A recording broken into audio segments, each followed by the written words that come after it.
నమో నారాయణాయ.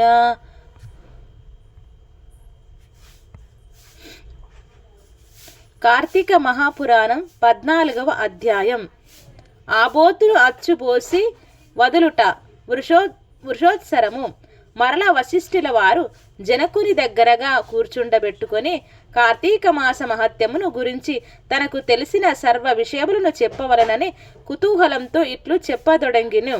ఓ రాజా, కార్తీక పౌర్ణమి రోజున పితృప్రీతిగా వృషోత్సర్జనము చేయుట, శివలింగ సాలగ్రామమును దానము చేయుట, ఉసిరికాయలు దక్షిణతో దానం చేయుట మొదలగు పుణ్యకార్యముల వలన వెనుకటి జన్మమందు చేసిన సమస్త పాపములను నశింపజేసుకుందురు.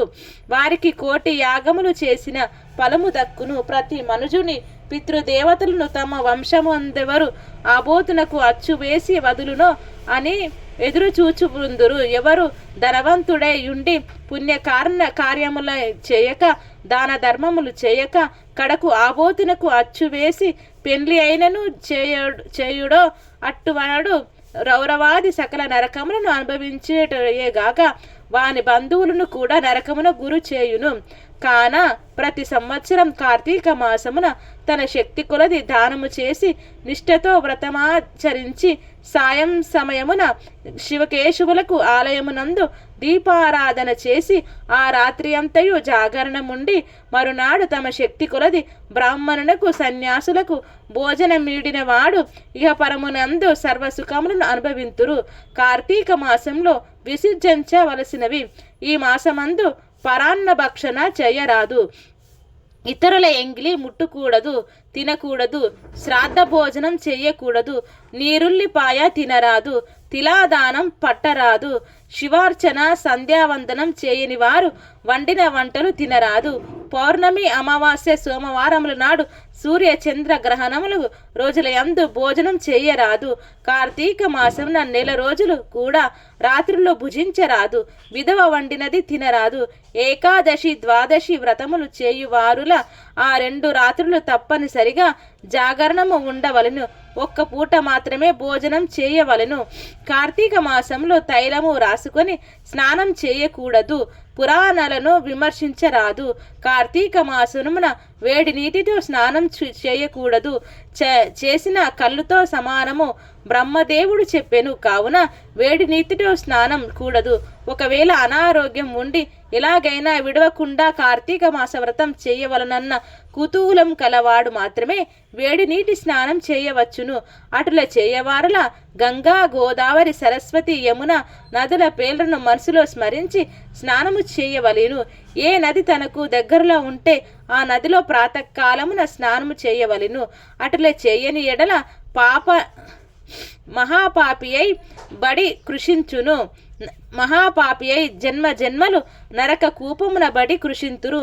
ఒకవేళ నదులు అందుబాటులో లేనప్పుడు నూతి దగ్గర గాని చెరువునందు గాని స్నానం చేయవచ్చును. అప్పుడు ఈ క్రింది శ్లోకములు చదివి మరి స్నానమాచరింపవలను. గంగే చ యమునే చైవ గోదావరి సరస్వతి నర్మదా సింధు కావేరి జలస్మిన్ సన్నిధిం కురు అని పఠించుచు స్నానము చేయవలెను. కార్తీక మాస వ్రతము చేయువారు పగలు పురాణ పఠన, శ్రవణం, హరికథ, కాలక్షేమములతో కాలం గడవవలెను. సాయంకాలమున సంధ్యావందనాదికాది కృత్యములు ముగించి పూజా మందిరమనున్న శివుని కల్పోత్పకముగా ఈ క్రింది విధముగా పూజింపవలెను. కార్తీక మాస శివ పూజా సంకల్పము. ఓం శివాయ నమః ధ్యానం సమర్పయామి. ఓం పరమేశ్వరాయ నమః ఆవాహనం సమర్పయామి. ఓం కైలాసవాసాయ నమః నవరత్న సింహాసనం సమర్పయామి. ఓం గౌరీనాథాయ నమః పాద్యం సమర్పయామి. ఓం లోకేశ్వరాయ నమః ఆర్చం సమర్పయామి. ఓం వృషభవాహనాయ నమః ఓం స్నానం సమర్పయామి. ఓం దిగంబరాయ నమః వస్త్రం సమర్పయామి. ఓం జగన్నాథాయ నమః యజ్ఞోపవీతం సమర్పయామి. ఓం కపాలధారిణే నమః గంధం సమర్పయామి. ఓం సంపూర్ణ గుణాయ నమః పుష్పం సమర్పయామి. ఓం మహేశ్వరాయ నమః అక్షితాన్ సమర్పయామి. ఓం పార్వతీనాథాయ నమః ధూపం సమర్పయామి. ఓం తేజో రూపాయ నమః దీపం సమర్పయామి. ఓం లోకరక్షాయ నమః నైవేద్యం సమర్పయామి. ఓం త్రిలోచనాయ నమః కర్పూర నీరాజనం సమర్పయామి. ఓం శంకరాయ నమః సువర్ణమంత్ర పుష్పం సమర్పయామి. ఓం భవాయ నమః ప్రదక్షిణాం నమస్కారాన్ సమర్పయామి. ఈ ప్రకారముగా కార్తీక మాసమంతయు పూజించవలను. శివ సన్నిధిని దీపారాధన చేయవలను. ఈ విధముగా శివ పూజ చేసిన ఎడల ధన్యుడగును. పూజాంతరము తన శక్తిని బట్టి బ్రాహ్మణులకు సమారాధన చేసి దక్షిణ తాంబూలాది సత్కారములతో సంతృప్తి పరచవలను.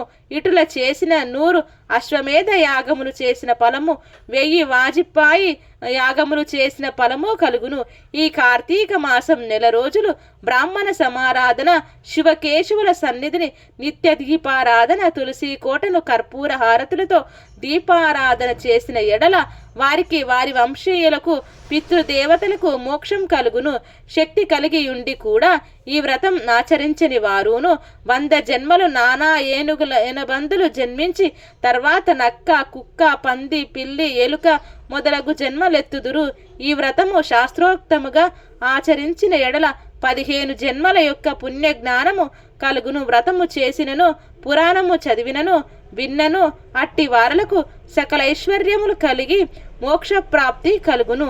ఇట్లు స్కంద పురాణంతర్గత వశిష్ఠ ప్రోక్త కార్తీక మహత్యమందలి 14వ రోజు పారాయణం సంపూర్ణం. సర్వం శ్రీమన్ లక్ష్మీనారాయణార్పణమస్తు. ఓం శాంతి శాంతి శాంతి.